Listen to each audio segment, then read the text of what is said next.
pode. Gente. Olá, está começando mais um programa de entrevistas do Renova BR nas eleições. Eu sou o Arthur e hoje a gente tem mais uma convidada excepcional. Ela que é formada em Relações Públicas pela Faculdade de Comunicação Casper Líbero, com pós-graduação em Marketing pela ESPM, é atual presidente executiva e presidente do Conselho Diretor do Instituto Palavra Aberta, entidade que coordena o EducaMídia, que é um programa que visa conscientizar a sociedade sobre a importância da educação midiática. Ela também é conselheira titular do Conselho de Comunicação Social do Congresso Nacional, membro do Conselho de Ética do Conselho Nacional de Autorregulação Publicitária, que é o CONAR, e membro do Conselho Editorial da Folha de São Paulo. Também é organizadora de diversos livros, entre eles os Avanços e Desafios da Liberdade de Expressão, 10 anos do Palavra Aberta e Liberdade de Imprensa Contemporânea, é a Patrícia Banco. Tudo bom, Patrícia? Tudo bem, Arthur. Prazer estar aqui falando com você. Uma delícia esse papo. A gente que agradece. Patrícia, eu queria começar com uma pergunta que a gente sempre faz para os convidados, que é: o que é democracia? Uau, que pergunta, assim, já filosófica de entrada. Vamos lá. Bom, democracia é um estado onde todos têm voz, né? Onde é possível você colocar suas ideias, você opinar, você participar democraticamente do ambiente político, do ambiente econômico, do ambiente social, sem que haja qualquer tipo de restrição ou imposição de determinados setores ou de autoridades ou de vieses políticos que tentem impor um pensamento único. Então, a democracia é o florescer de todas as liberdades e o respeito a essas liberdades. Sim. E a gente, né, ali aqui a mini bio sua, né, tem uma trajetória fantástica. Como é que foi para você, assim, você saiu da faculdade e falou assim, nossa, acho que eu quero falar cada vez mais de liberdade de expressão? Como é que esse tema clicou para você? Como é que foi? Bom, meu caminho, minha trajetória já tem quase 30 anos. Ela começa de uma... Assim, não cheguei direto nessa defesa intransigente da liberdade de expressão, da liberdade de imprensa ou do processo democrático.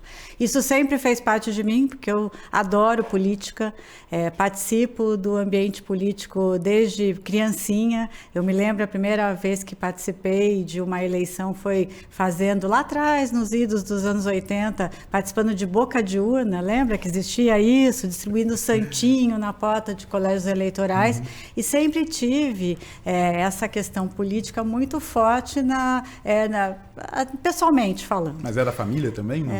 Não, minha família sempre foi participativa, meu pai gostava muito também de política, e aí eu acabei indo para esse lado no sentido de gostar do processo e gostar da participação.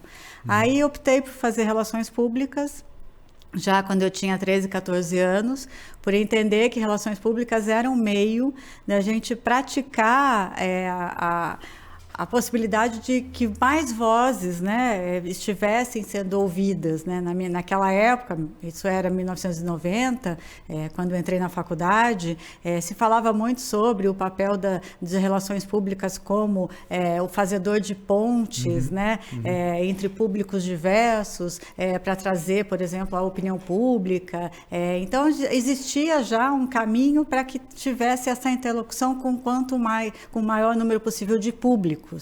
Né? E isso só é possível dentro do ambiente democrático, dentro do ambiente de liberdade de expressão. E você acha que isso tinha uma força por causa do que era pós-ditadura? Tem alguma relação? Você vê alguma relação? Olha, eu acho que sim, porque era o florescer, né, da liberdade de expressão. A gente estava vivendo pós-88, né? A Constituição tinha acabado de ser aprovada e a Constituição de 88 é a Carta da Liberdade. Ela é clara, né, se a gente analisar o ambiente de liberdade de imprensa, de liberdade de expressão pré-88, era um ambiente de censura. A gente estava passando por um processo de abertura democrática, que teve seu ponto de culminância no movimento Direta Já, e depois seguiu para a aprovação da Carta de 88. A Carta de 88, ela traz a liberdade de expressão como uma cláusula pétrea, ela é o artigo 5º da Constituição, é livre a manifestação do pensamento sendo vedado ao anonimato. Então, sim, era um florescer né, do processo democrático e da liberdade de expressão. Eu vivi o impeachment do Collor participando do lado da faculdade. Aconteceu na Paulista, em frente à minha faculdade, que era a Casper Libero. Então, assim, era realmente aquela coisa, agora eu posso participar, eu posso me manifestar, eu posso fazer com que a minha voz seja ouvida. Então, assim, é um processo de, como que eu posso dizer, eu vivi nessa minha trajetória profissional até agora, todo o amadurecimento dos direitos com relação à liberdade de expressão e liberdade de imprensa. E aí você sai da faculdade e aí... eu saio, então, aí vamos lá, vou contar um pouquinho do meu caminho até o Palavra Aberta. Eu saio da faculdade em 93 e naqueles rompantes pós-faculdade, 22 anos, eu resolvo montar a minha agência de comunicação. Criei uma assessoria de imprensa, né? A minha agência fazia assessoria de imprensa, organização de eventos, e aí começo a ter pequenos clientes, muito voltados, clientes da área empresarial e tal. E aí, nunca deixando de lado esse gosto, né, pela política. Em 96 para 97, eu estreio em Brasília, eu brinco, né? Cheguei em Brasília acompanhando um cliente pela primeira vez e fui conhecer o Congresso, fui conhecer como funcionava a Câmara dos Deputados, tive a oportunidade de ter participar de uma reunião com, naquele momento, o presidente Fernando Henrique. Então, assim, voltei maravilhada com a possibilidade de atuar não só como relações públicas, mas também na área de relações governamentais. Então, aí eu mudei um pouco o perfil da empresa, comecei a ter um pouco mais de atividades voltadas às relações institucionais, às relações governamentais, e aí peguei um cliente que era um deputado federal, fazendo assessoria para ele. Em 2000, participei de uma campanha coordenando a equipe de imprensa da campanha da então deputada e candidata Luísa Erundina à Prefeitura de São Paulo. Depois, em 2002, de novo, candidatura a deputado federal. Depois, em 2004, participei da campanha atuando junto na assessoria do candidato Gilberto Kassab como vice-prefeito, né, do José de Serra. Depois, outros candidatos. Trabalhei muitos anos com hoje o atual governador Rodrigo Garcia, também fazendo assessoria e ao mesmo tempo, e aí, assim, fazendo outras coisas que a minha empresa possibilitava, né, no ambiente empresarial, de relações governamentais. E em 2009, eu fui convidada, então, para começar, né, desde o início, o projeto do Palavra Aberta. E aquilo, para mim, foi muito legal, porque eu estava, naquele momento, atuando como diretora executiva do Ético, que é o Instituto de Ética Concorrencial, também fazendo muito relações governamentais, né, e essa interlocução com todos os poderes constituídos, e aí me convidaram para ir para o Palavra Aberta. E foi uma volta ao mundo que eu sempre tive, que era o mundo da comunicação. Sim. Que era justamente montar um instituto com um propósito específico de defender e promover a liberdade de expressão no seu conceito mais amplo de liberdade. Dentro do que a gente chama do guarda-chuva da liberdade de expressão, a gente entende a liberdade de expressão individual, a liberdade de imprensa, o direito à informação, né, o livre acesso a informações que são públicas, por exemplo, a gente apoiando a recém-aprovada naquele momento, LAIC, a Lei de Acesso à Informação, transparência, governança e também as próprias liberdades individuais, a liberdade de escolha, né, a liberdade de manifestação e assim por diante. Então, em 2010, a gente, por meio das entidades que fundaram o Palavra Aberta, a gente, no dia 10 de fevereiro de 2010, a gente funda o Instituto Palavra Aberta, que eu tenho a alegria de presidir até hoje. Que legal, é uma história que acho que acompanha também a história do Brasil, né, desse amadurecimento das instituições. Né? E assim, é interessante porque você pega, né, muitas, assim, desde de 2019, a gente tem ouvido muitas críticas em relação à tentativa de cerceamento à liberdade de imprensa. Sim, elas aumentaram, tá? O cerceamento, as tentativas de cerceamento aumentaram nos últimos anos, mas elas não começaram no dia 1º de janeiro de 2019. As críticas à imprensa, elas vêm de sempre. E as críticas à liberdade de expressão, elas também acontecem no que eu chamo de que sempre a liberdade de expressão ela é boa desde que ela não me atinja. Então, a gente tem muito essa cultura de que eu posso falar tudo o que eu quero, mas eu não quero ouvir, né, tudo que você tem a me dizer. Então, se a imprensa fala algo que eu não gosto, então por que não censurá-la, ou por que não restringi-la, ou por que não buscar formas de cercear essa liberdade de publicação, por exemplo. Então, isso é um processo que a gente precisa não só amadurecer, mas fortalecer todos os dias, né? E nesse ano eleitoral, qual que é o grande desafio de vocês? Assim, o que o Instituto está focado? Olha, a gente tem que fazer isso, isso e isso. Olha, eu acho que nesse ano e nos últimos anos, nós temos 2 grandes desafios. O primeiro desafio é mostrar para a sociedade que a liberdade de imprensa não é um direito do veículo de comunicação, mas sim um direito de toda a sociedade. Não é porque o jornal tem liberdade ou o jornalista tem liberdade de publicar que é só um interesse dele. Ele está ali como um interlocutor da sociedade para que ele possa questionar o poder constituído e trazer informações que são relevantes e que são de interesse público. Então, liberdade de imprensa é um direito de todos nós. Isso é algo que a gente tem trabalhado, tem desenvolvido ações também para mostrar para a sociedade qual é o papel do jornalista. Qual é o papel da imprensa? Por que ele é importante? Por que a liberdade de imprensa é uma condição sine qua non da democracia? E assim por diante. E o segundo, talvez, grande objetivo que a gente tem, e desafio, é o combate à desinformação. Que ela cresce, a desinformação cresce na medida em que você tenta minar a confiança do público em relação aos veículos de comunicação.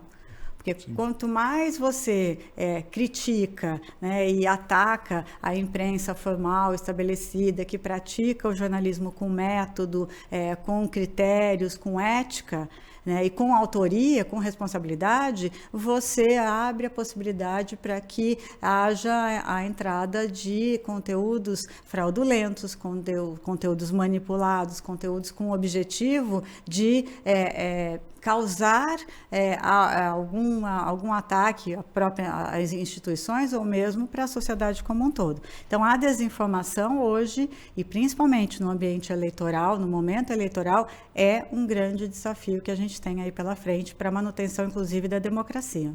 Eu vou puxar perguntas sobre esses 2 pontos. Primeiro sobre esse último, que é como é que você enxerga, então, né, essa pluralidade de meios que a gente tem hoje? Porque antes eu acho que tinha outros, né, alguns meios mais consolidados, mas agora você pode criar um blog, você pode criar um perfil no Twitter, tem o WhatsApp, que é disparo, tem Telegram, tem uma série de outros lugares.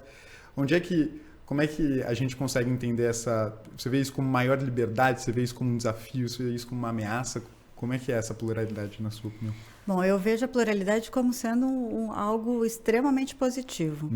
A gente viveu, pelo fato de termos todos hoje sermos produtores de conteúdo a partir da democratização de publicação de ferramentas que permitem a gente publicar. Mas a gente saiu de um ambiente que poucos tinham poder de publicar. Então, para você, por exemplo, fazer uma transmissão ao vivo ou para você imprimir um jornal, você precisava de um investimento muito grande, né? Tanto na tecnologia para fazer o link ao vivo, como também para você comprar gráficas e gráficas. Sim. Não sei se você se lembra, aqueles parques gráficos que eram imensos, aquelas rotativas, né? Que exigiam um investimento altíssimo. Com o advento das tecnologias e com essa democratização das ferramentas de comunicação, proporcionado principalmente pela internet, pelos canais, né, redes sociais e afins, você criou um ambiente de mais vozes, mais plural, mais diverso, com uma condição de que novos players aparecessem e surgissem. A gente tem um boom aí de novos veículos que nasceram já nativos digitais muito interessante. A gente tem vários aí que são veículos muito sérios, e que têm uma penetração bem grande. O que a gente tem de desafio? Num ambiente onde você tem um número muito maior de vozes, você tem que saber diferenciar cada uma delas. Saber diferenciar, por exemplo, o que é um blog de opinião do que é um blog de informação. Ou que é um veículo simplesmente de opinião e com um veículo que é baseado na verdade factual, que é o jornalismo. Então, exige do consumidor de conteúdo algo que é muito importante, que é ele entender qual o propósito daquela informação, por que ela foi construída daquela maneira, quais são os gêneros, né, do jornalismo. Opinião não é fato. Opinião todo mundo pode ter, isso não significa que ela seja baseada em questões factuais ou em algo que realmente aconteceu. Eu posso ter a minha opinião, ela pode ser péssima, mas é a minha opinião. O que a gente tem que fazer nesse sentido é formar o cidadão para que ele possa analisar criticamente a informação que ele recebe e para que ele interaja corretamente com ela. Né? Ter um pouco mais de condições de fazer uma análise crítica daquela informação. E empoderar mesmo o cidadão para que ele possa diferenciar os conteúdos independentemente de uma pessoa chegar e dizer assim, isso é bom, isso não é. Eu vou formar a minha própria opinião. E vocês têm feito isso bem, né? Conta um pouco para a gente das atividades, das propostas, iniciativas que vocês colocaram para o público hoje em dia que já tem dado certo. Bom, a gente criou, já vinha desde 2013, 2014, com essa ideia de educar, né, para a democracia, ou educar para a cidadania, educar para o consumo de informação.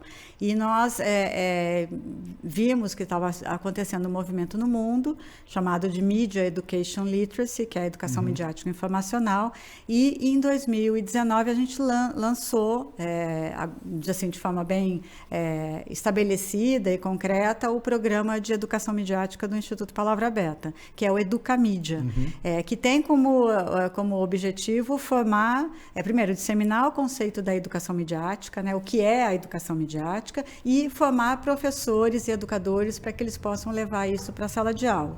A educação midiática nada mais é do que um conjunto de habilidades para ajudar, né, o cidadão que é educado midiaticamente a acessar as informações, a analisar criticamente essas informações, fazendo perguntas, né, de onde veio essa informação, por que ela chegou até mim, qual o propósito, existe propósito econômico, existe propósito político, né? Que tipo de informação é essa, né? Quem é a fonte? Né? Lembrando, né, eu sempre gosto de lembrar que fonte não é quem te enviou, é quem produziu, né? Qual é a fonte original daquela informação. Será que aquela pessoa que está mandando e está fazendo aquele conteúdo, ela tem autoridade para isso? Autoridade não no sentido de ser uma autoridade pública, mas autoridade no sentido de ter conhecimento sobre aquele determinado conteúdo. E aí a gente também trabalha a educação midiática como um processo de que, se hoje todos nós somos produtores de conteúdo, além de ler criticamente a informação, a gente precisa saber produzir conteúdos, interagir com essa comunicação e fazendo com que o cidadão aí educado midiaticamente passe a ser protagonista, né, do seu entorno, aproveitando as possibilidades que o universo conectado e comunicacional nos permite. Para quê? Para que ele participe mais ativamente do ambiente democrático, exercendo a sua liberdade de expressão, com ética, com responsabilidade, não propagando o discurso de ódio, não propagando discursos intolerantes, não disseminando desinformação. Então, a gente entende a educação midiática como um ciclo mesmo, baseado em 3 pilares, que é a leitura crítica, a produção responsável e a participação cidadã na sociedade conectada. Isso é muito legal, né? E vocês têm feito isso dentro das escolas? Isso, a gente, o programa todo, ele tem, a gente, vamos lá, quando começamos a discutir de que forma, a forma de implantar, né, a educação midiática e fazer com que ela fosse disseminada mesmo no Brasil, a gente localizou dentro do novo texto da Base Nacional Comum Curricular, pontos que traziam possibilidades para introduzir a educação midiática no currículo escolar, tanto do ensino fundamental 2 como do ensino médio. Tem um pouco da sua base de advocacy. Exatamente, ali tem um pouquinho do... E aí a gente, com essa oportunidade vista, né, a gente desenvolveu primeiro um curso totalmente autoinstrucional, de EAD, para dizer, olha, a educação midiática está na BNCC, como encontrar? Esse curso, ele está disponível, é totalmente gratuito, ele é aberto, já foram certificados mais de 22 mil educadores no Brasil inteiro. E aí, o passo seguinte foi fazer um curso nosso de formação de multiplicadores, que é um curso que começou presencial, e aí a gente fez 5 cursos presenciais, a ideia era ser sempre presencial. Aí veio a pandemia, a gente transformou tudo online, e hoje a gente está começando agora, no final do mês, a 7ª turma do curso de formação online, com uma média de 1.000 inscritos a cada formação. Esse curso, ele desce mais no detalhe, né, do que é a educação midiática e como entender a educação midiática como uma camada, né, para qualquer disciplina. Ela não está guardada na disciplina de língua portuguesa ou de linguagens, mas ele pode ser usado em qualquer disciplina. E aí também a produção de materiais, planos de aula, guias, para ajudar realmente o professor, principalmente aquele que está em sala de aula, que tem o desafio, né, de educar para o século XXI, a levar esse conteúdo para os seus alunos. E você tem percebido alunos se descobrindo comunicadores também? Isso acontece? Muito, muito. E é muito interessante, Arthur, que a gente vê assim, quando o aluno se empodera desse conhecimento. Né? Ele passa a ter uma atuação muito mais responsável, muito mais e passa a ser um agente atuante mesmo da sua comunidade, do seu entorno. Então, seja, por exemplo,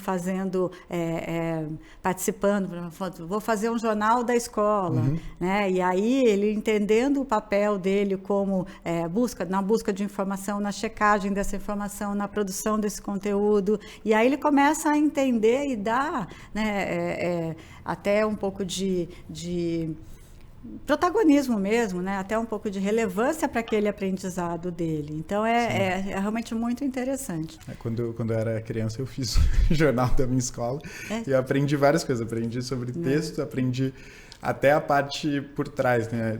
Tinha que pagar o papel, não sei o quê. Daí eu conversei com o dono da cantina para ver se a gente colocava alguma coisa. Tal. Não, olha que interessante.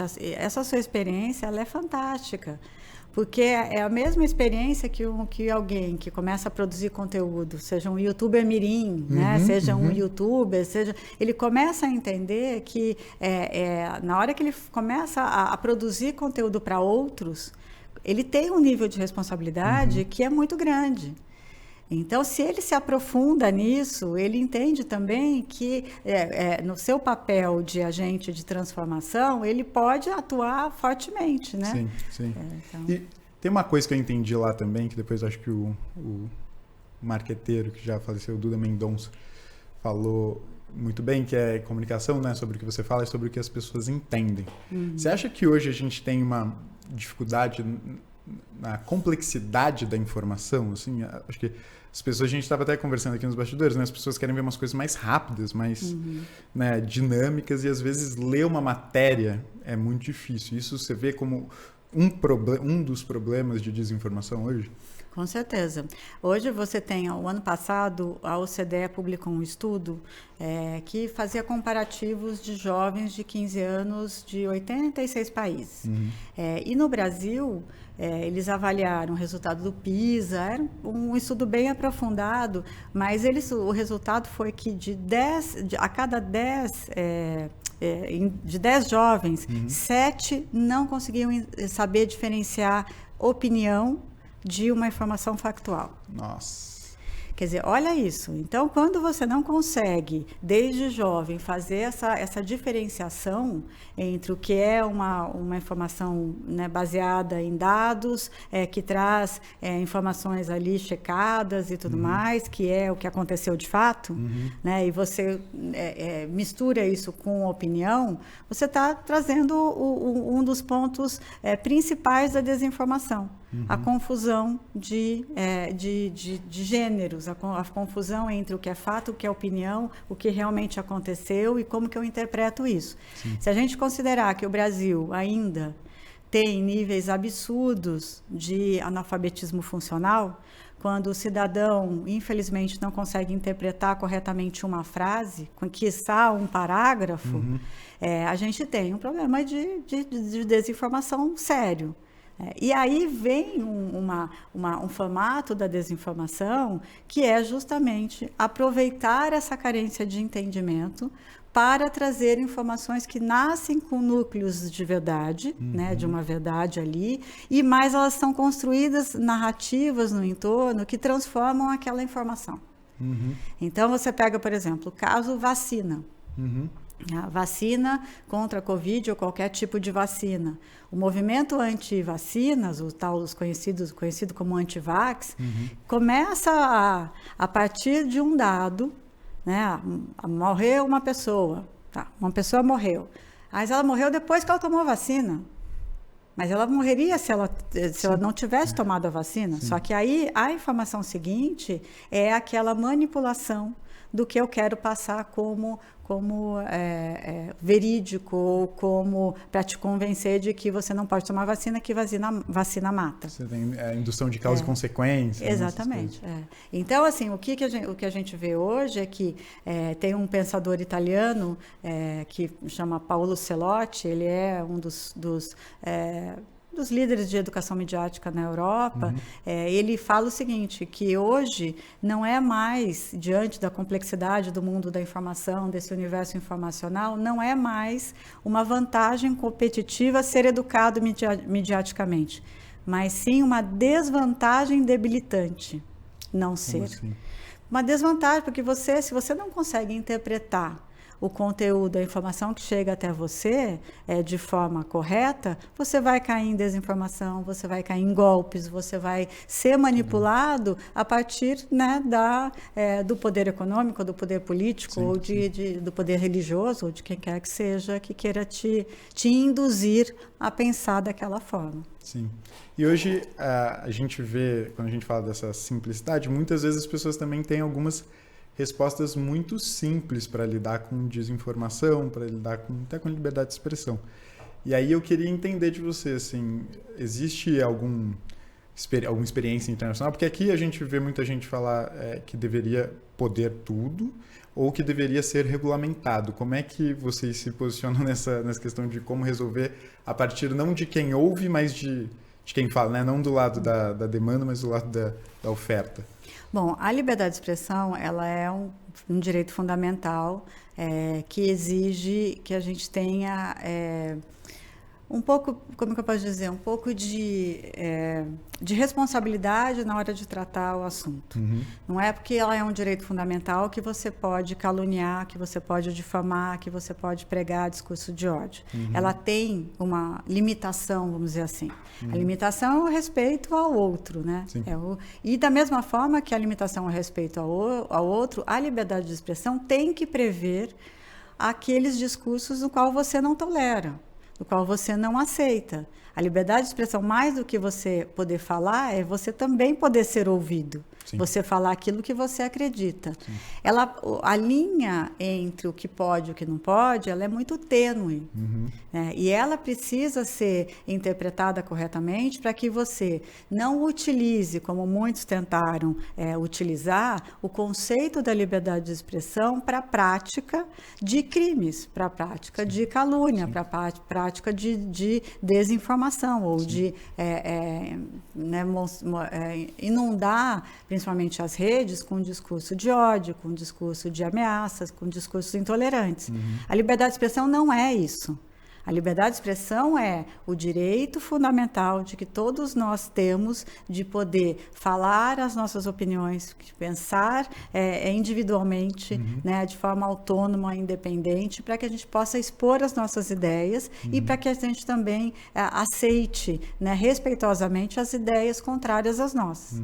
A gente não pode nunca usar a liberdade de expressão como um escudo de proteção para a prática de calúnia, de difamação, de discurso de ódio. Então, isso eu falo que é muito tênue, porque a gente teve uma discussão muito séria de uma briga conceitual do que é a liberdade de expressão. Sim. A liberdade de expressão permite que eu entre na rede social e eu xingue, eu ameace, Não, a liberdade de expressão não permite isso.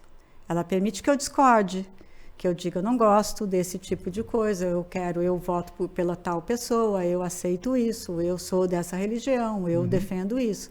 Então, a gente está realmente num momento que talvez, desde que o Palavra Aberta foi criado, um momento mais desafiador do Instituto.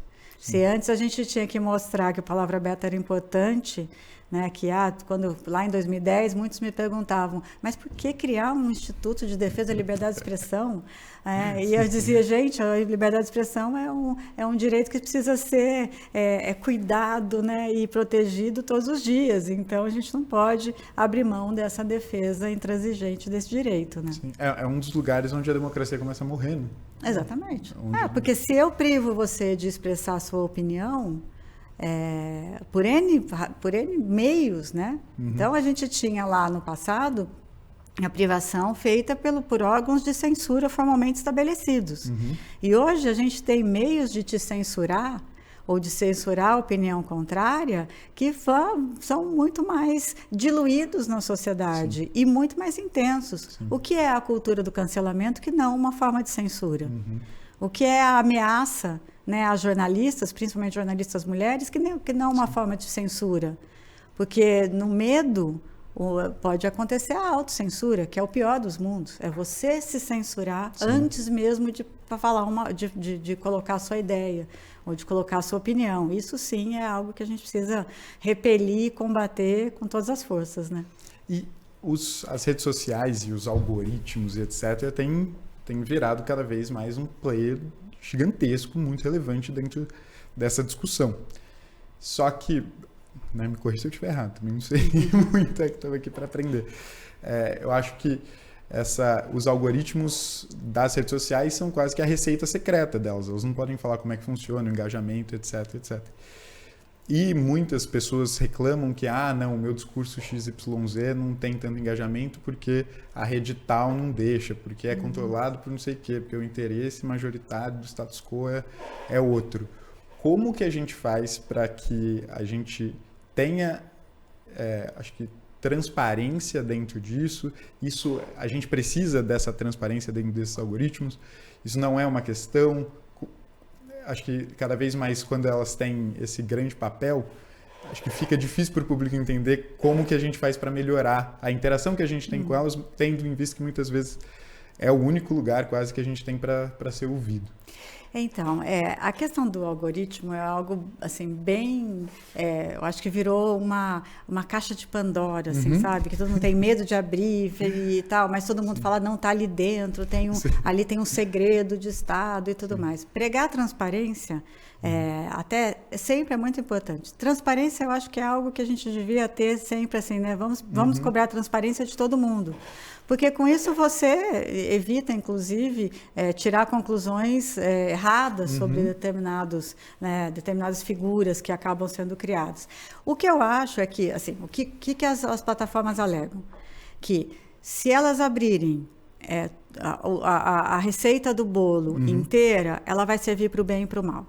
Porque da mesma forma que as plataformas são meios de comunicação e são formas e espaços para a gente colocar as nossas ideias, elas também são utilizadas para a propagação de discurso de ódio. Não é a tecnologia em si que faz dela ser boa ou ruim, e sim o uso que se faz dela. Sim. Então, se a gente pedir transparência, com certeza a gente vai melhorar. Assim, olha, eu estou postando esse conteúdo e esse conteúdo terá esse engajamento XYZ. O que as plataformas já colocam? Que tudo que está ali foi todo o conteúdo que você vê, que você recebe, são conteúdos que você, de alguma forma, interagiu com, ou buscou informações, ou teve algum tipo de acesso, e os seus dados ali, naquela pegada digital que você deixou, você de alguma forma mostrou para a plataforma que você tem interesse naquele conteúdo. Né? O que é a crítica maior que tem? São aqueles sugestão para que você continue dentro da plataforma vendo sempre os mesmos vídeos. Então, quando a gente fala da educação midiática, ela também traz justamente essa questão, o entendimento do funcionamento, né? O que está por trás, né, daquilo que você vê, qual é o seu papel, o que você tem que saber sobre pegada digital, sobre o que você curte, o que você compartilha, e como você aí, né, se fortalece, né, sabendo como aquilo funciona. Sim. Então, assim, a gente foi jogado nas redes sociais e, mais do que jogado, a gente abraçou. Né? Abraçou de um jeito que a ministra Carmen Lúcia, uma vez num evento que a gente fez, ela disse uma frase que eu nunca mais esqueci. Ela disse o seguinte, isso já em 2015, por aí, ela disse o seguinte: estamos vivendo, agora nós vivemos na era da evasão de privacidade, não da invasão. Porque a gente vai lá, vai no restaurante e posta, a gente vai, não sei o que, a gente vai, a comida que a gente come, não sei o que. Então, a gente está ali jogando todos os nossos dados para essa rede e aí achando que a gente vai ter privacidade. Não, a gente tem um papel também, sim, né? É o papel do indivíduo, vamos dizer assim. Sim. Queria mudar um pouco de assunto, porque a gente está tendo agora, nesse período eleitoral, uma série de, acho que, interações muito diretas da imprensa com as candidaturas. E aí, a gente teve recentemente, na verdade está tendo, né, uma série de conversas sobre vai ter debate, não vai ter debate, como é que vai fazer, sabatina. Para você, qual que é a importância dos debates políticos? Né? Acho que a gente fala muito do debate presidencial, que é o que as pessoas mais querem ver, mas todo tipo de debate entre candidatos. E como que você tem visto essa mudança de até candidaturas não querendo participar de debate? O que isso muda para o eleitor? Bom, primeiro que eu vejo a decisão de não participar do debate como uma forma de você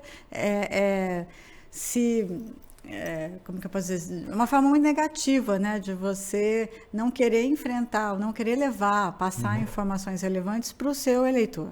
Então, eu acho que todas as questões relativas a debate ou a decisão de não participação são muito ruins. Eu vejo no debate uma possibilidade do eleitor comparar.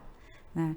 E, embora a gente, por questões da legislação eleitoral, por questões que hoje, principalmente as televisões, elas têm uma rigidez nos processos, o debate fica sendo até alguma coisa muito rasa. Né? Porque você tem 1 minuto para a pergunta, ou 30 segundos para a pergunta, 1 minuto para a resposta, 2 minutos para a réplica, 1 minuto para a réplica. Quer dizer, você não desce no detalhe. Mas agora, não participar é algo que é ruim para a própria exposição do candidato e para o eleitor, né, que não vai ter acesso àquela informação.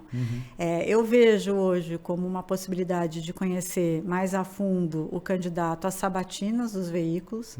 As sabatinas são muito ricas, porque ele aí olhando pelo lado do eleitor, você tem a possibilidade de por meio daquele jornalista que está ali fazendo a ponte, de fazer perguntas que muitas vezes o candidato não vai responder. Né? O jornalista está ali para fazer aquelas perguntas mais difíceis, aquelas perguntas que você tem vontade de fazer e não tem condições ou não tem possibilidade. Então, as sabatinas hoje, no meu ponto de vista, são talvez os momentos mais interessantes de você conhecer a fundo o seu candidato. E do lado do candidato, as sabatinas são uma grande oportunidade de se apresentar, de mostrar quem você é de fato, né? Sem aqueles truques que o debate muitas vezes acaba impondo. Então, no debate, como você tem 30 segundos ou 1 minuto para responder ou para perguntar, você tem que ser muito assertivo, você tem que ser muito técnico, você tem que ser muito treinado para deixar o seu recado num curto espaço de tempo. Na sabatina, você pode se alongar um pouco mais, você pode contar a que você veio, você pode contar uma experiência que você teve. Então, eu vejo a sabatina como fundamental, tanto para o candidato como para o eleitor tomar sua decisão. E acho que a gente tem uma audiência dentro do Renova, que é de muitas pessoas que ou já são mandatários ou têm vontade de se tornar mandatários. E aí, né, eu espero, né, que tenha várias pessoas que sejam eleitas esse ano, nossos ex-alunos. E você vê que 2023 vai ser um momento onde esse debate, na verdade, essa conversa, né, pública de liberdade de expressão e liberdade de imprensa vai ser mais intensa. E aí eu queria entender também qual conselho você dá para os nossos ex-alunos que vão ter que falar sobre isso lá no Congresso Nacional. Bom, eu acho que o debate sobre liberdades em geral, e especificamente liberdade de expressão e liberdade de imprensa, vieram para ficar. Quer dizer, o debate veio para ficar sobre esses temas. Por que eu vejo isso? Porque a gente está num momento de muitas mudanças. A mudança na forma como você consome conteúdo, mudança na forma como você produz conteúdo, né? Essa questão do cenário, do universo da informação ser muito mais plural, mais diverso, traz grandes possibilidades, mas também grandes desafios. Então, eu vejo que o debate sobre liberdade de expressão veio para ficar. Veio para ficar também porque a gente vai ter que enfrentar no ano que vem uma discussão que é polêmica no mundo inteiro sobre o papel das plataformas, o papel, né, desses grandes conglomerados internacionais que hoje se transformaram em praça pública sem ser praça pública. Sim. Eles são entes privados. Sim. Então, a gente não pode tratar uma regulação considerando que plataformas são praça pública se eles são privados. Mas como que a gente junta, né, essa questão do privado com o público e o debate, como que você coloca os termos de uso? Então, assim, é um debate que está em aberto e vai precisar de parlamentares que tenham uma visão muito ampla e aprofundada também sobre essas questões. E acho que também é um ponto que é fundamental para qualquer cidadão, mas principalmente para os novos parlamentares que virão em 2023, é a defesa da liberdade de imprensa. O papel da imprensa na democracia é fundamental para que a gente possa continuar exercendo a cidadania e praticando, né, e atuando no ambiente democrático. Então, parlamentares, por favor, tenham em mente que a liberdade de imprensa não vou voltar no começo, não é um direito do veículo de comunicação, e sim de todos nós cidadãos brasileiros. Né? É isso. Diretora, tem uma pergunta aqui. Eu falei muito, né? Eu falo muito, né? Imagina. E aí eu queria voltar uma coisa que a gente sempre faz, uma coisa meio abujamra no Provocações, perguntar de novo. Depois de tudo que a gente falou, o que é a democracia para você? Bom, democracia é isso, né? É isso que a gente está fazendo aqui, é isso que a gente está promovendo, é a defesa das liberdades individuais, da liberdade de expressão, da liberdade de imprensa, dos direitos humanos e de podermos fazer essas conversas livremente, sem a tutela do Estado, sem um órgão censor para dizer que a gente pode ou não pode, e principalmente praticando a cidadania. Eu acho que isso é democracia. Ótimo. Isso aqui, né, representa quase que exatamente. Isso aqui é o bastião da democracia, exatamente. E aí, para quem quiser saber mais, ficou interessado, quer conhecer mais o trabalho, quer se educar mais, né? Acho que as pessoas que estão aqui, que querem ver os conteúdos do Renova, querem se educar também. Como é que faz? Bom, a gente tem vários sites. Primeiro, palavrabeta.org.br é o site do Instituto. Ali a gente traz muitos conteúdos sobre liberdade de expressão, liberdade de imprensa. Especificamente sobre educação midiática, a gente tem o educamedia.org.br, que tem planos de aula, tem o guia da educação midiática, que é de download gratuito, tem o guia do gestor, tem planos de aula, todos gratuitos e livres para serem utilizados nos 4 cantos do Brasil. E temos também outras duas iniciativas. Uma é voltada para o público 60+, que é o Educamídia 60+, que tem também conteúdos voltados com uma linguagem mais acessível para esse público. Tem um conteúdo de golpes que é ótimo, é muito legal, como não cair em golpes. E a gente tem agora, nesse período eleitoral, o faketofora.org.br, que é um conteúdo que mistura a educação midiática com a educação para a democracia, que leva para os alunos, principalmente do ensino médio, o que é o Estado Democrático de Direito, quais são as funções dos 3 poderes, o processo eleitoral, a urna eletrônica, como que ela funciona, e como combater a desinformação, chamando o jovem para que ele seja um embaixador e um influenciador do seu entorno, ajudando a gente a combater a desinformação no período eleitoral. Então o pessoal tem bastante tarefa de casa. É o Palavra Aberta, o Educamídia 60+, e o Faketofora. 4 iniciativas que acho que também ajudam a gente a continuar isso, na democracia, que a nossa democracia seja fortalecida. Exatamente. A gente até ontem lançamos a campanha do Faketofora, e que é muito legal, vou mandar para vocês, que usa a referência já que estamos em ano de Copa do Mundo, a referência do VAR. Né? Sim. E na dúvida, pratique o VAR, verifique antes de repassar. Então, essa é a ideia. Bem legal, ficou bem legal o conteúdo. Então... Sim, Patrícia, muito obrigado pela disponibilidade de conversar com a gente. Acho que essas iniciativas, tanto Renova quanto as que você mencionou, e o Instituto em si, Palavra Aberta, dão esperança também, né? A gente sempre fala no Renova que esperança é assunto sério. Acho que são instituições que trazem esperança, que a gente vai continuar fortalecendo o regime democrático, que esse é o modelo que a gente escolheu e que a gente acredita que é o melhor mesmo. Eu que agradeço, obrigada, e eu sou fã do Renova desde o início, então estamos juntos. É isso, obrigadão, até mais.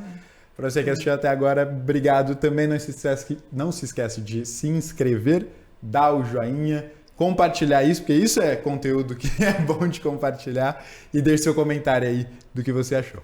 Até mais.